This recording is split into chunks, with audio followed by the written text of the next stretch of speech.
Quem tocou em mim? Apresente-se. Eu que toquei. Só na ponta do seu manto, só na borda, eu prometo. Você não está impuro. Por que no meu manto?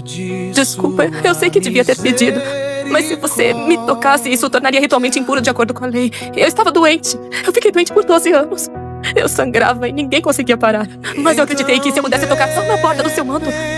Eu estava certa, obrigada. Filha, não foi o meu manto que curou você.